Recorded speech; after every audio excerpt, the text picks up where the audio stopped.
this has gotten us to Last Looks, the Okay. part of the podcast that we do on each episode, a look back, a pop culture celebration. I'm very excited for this. I'm going to hold my Lloyd Dobler Okay. for a moment, And I'm going to hold my phone. Because... knowing that Can't Hardly Wait was someone inspired by Say Anything makes all the sense in the world to me. Okay, Deb Kaplan. What is either your favorite movie of all time or a few movies that you love and are representative of your taste? Okay, I like that you said a few because I do feel like it's unfair to ask anyone who's made their career 100%. consuming and creating media to choose favorites. It's like Sophie's Choice. It's every not single cool. Time. Yes. Okay, so good that you have that because my favorite movies, I would say, anything that James L. Brooks touched in the 80s and 90s. And that includes Say Anything, even though it's a Cameron Crowe film. But it does. Gracie Films. We're going broadcast news. But broadcast news in terms of endearment, because they are movies about human connection and the small moments that happen in people's lives. But also you're laughing and you're crying, and it's like every time you put them on, you discover something new, and they perform everything. So like perfect. And also, and I know that was like a whole canon, The Princess Bride. Yes. Like what a lovely, just joy, you know. I think it is so heartbreaking what happened to Rob Reiner. But like it seemed like he just was all about joy. Yes. Yeah. I'm pivoting a little bit. Have you watched the Martin Short documentary? Not yet. Okay, you should, because there's another person who was handed a pile of shit and chose joy every single time. It's incredible and what he's dealing with now. Where we are right now, that's all I want. All I want is joy. Princess Bride is, again, for people our age, it is so defining. It has more than stood the test of time. It's also so unique. There's really nothing like it. It's a flawless film. Also all that jazz. Sorry, I'm just gonna... So watchable. Yeah. And it doesn't come around very often. But it is really, I love that. Okay. Music. I know you're a big music person. I'm a big music person, and this was very challenging. So I went, it's a desert island. I'm going to have to listen to this over and over again. So the first thing that came up was James Taylor's Greatest Hits. Yes. Because I don't know if this was your Camp Kweebec I was just Shabbat experience, but every Friday night on Shabbat, they would play You've Got a Friend by James Taylor. Yes, they would. And at my wedding, I walked down the aisle to Your Smiling Face. It's just a hug, that whole record. It is the warmest hug ever.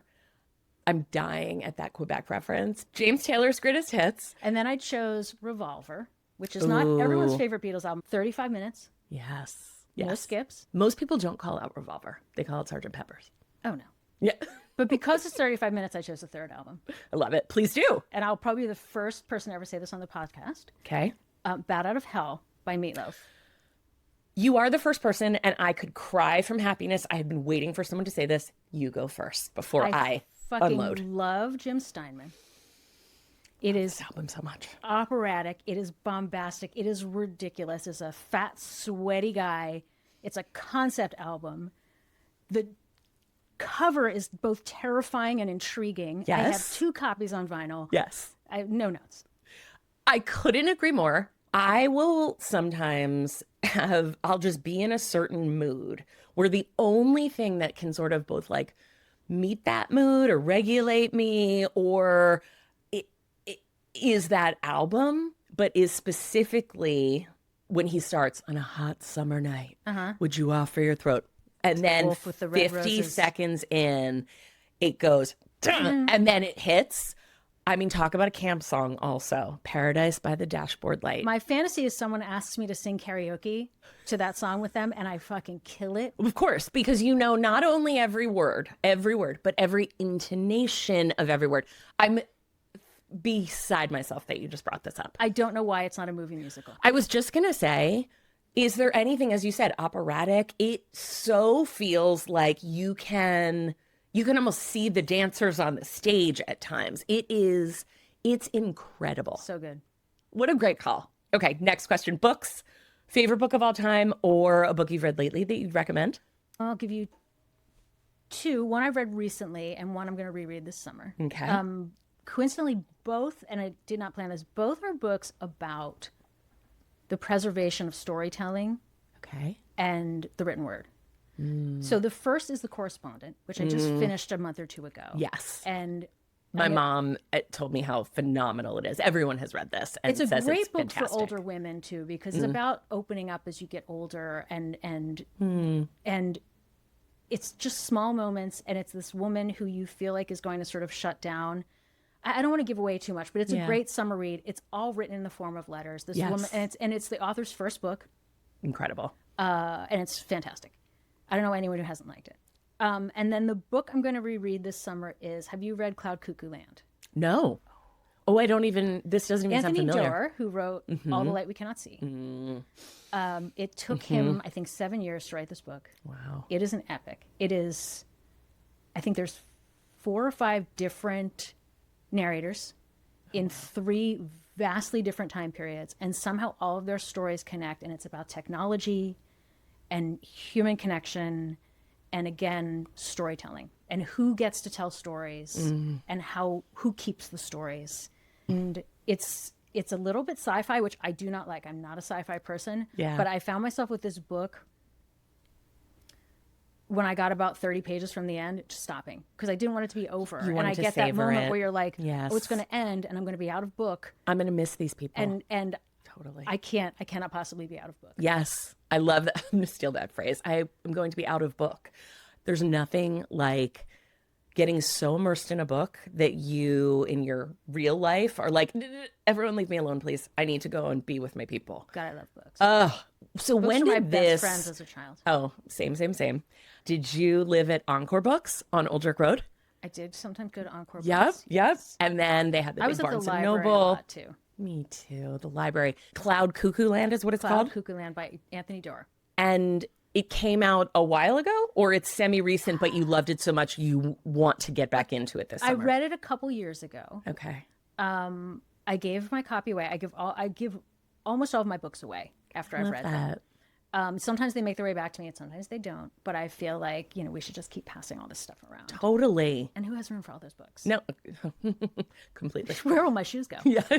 So, Exactly. yeah, I definitely, I love an it. epic. Oh, I can't It wait. is really worth your time. Can't wait. Okay, last question. TV. Feel free to shout out your It's really favorites. tough. I thought this year alone, I think Pluribus was a real high water mark. Yeah. I think he writes female characters so well. I think God bless Vince Gilligan.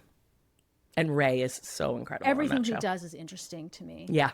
But my comfort show, and this will be another one no one's ever said on General Meeting, House Hunters International. Okay. I don't know if I've actually ever seen a House Hunters International. Do you ever have the conversation with yourself or your friends of, where would I go? Do I? I want to get out of this country. Where am I going? Oh, and in these super dark times, that's become even more of a real discussion. So yes. This is the low stakes show you didn't know you needed. There's nothing about this show that I watch it at night before bed. So it's so It cozy. just like rinses your brain Yes. of anything that happened during the day that is negative. It's a couple, or sometimes a single woman, or sometimes a single man, Great. who have left it all behind and have moved to a different country, and wow. they take them to the same. It's the same format as House Hunters, Yes. but Three different places. and What at are they the going to end, choose? What do they choose?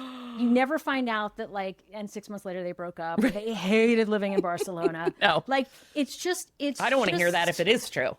Who would hate living in Barcelona? Talk about you want something where you can just enjoy yourself, low stakes, but also there is some storytelling in that. And it's completely manufactured. One Sure. half of the couple is like, I like modern, and the other one is like, I really want that Scottish charm. And every place they visit, he's like, this is not the modern, I didn't get my Scottish charm. And at the end, they settle for something that honestly is it's rarely fantastic. No. But is it usually neither? Neither Scottish charm nor modern? Someone has to. Here's your craftsman. Generally, what always happens is the predictability of these stories is one person goes, well, she's giving up so much for me to come and live here. Yeah. That I'll let her have her way, or the other way around. Yes. Which, by the way, that's a nice vibe. That's that's a nice thing to go to bed to also. But it really helps with the where will I go conversation, because I still think about where will I go, because Girl. I can't live here forever. No. It's funny. I was saying this on a previous episode. If you haven't had the conversation of where else would I live, not leave the industry, but just do I actually want to be in LA? It's just, God, this California weather. And growing up where we grew up, I mean, I have such rose-colored glasses on for it, but I'm in Philly for 2 minutes and I'm like, oh, the humidity. Your hair. Exactly. My hair, like, again, not looking great here either, but I love California.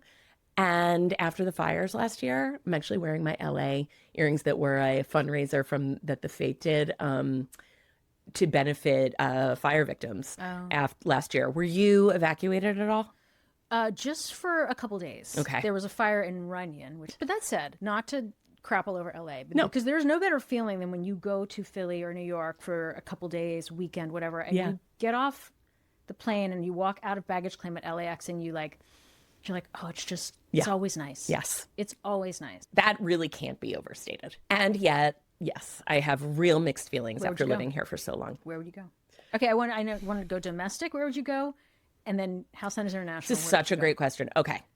I have thought a lot about this. No bad answers. No, exactly. I think New Zealand or Australia.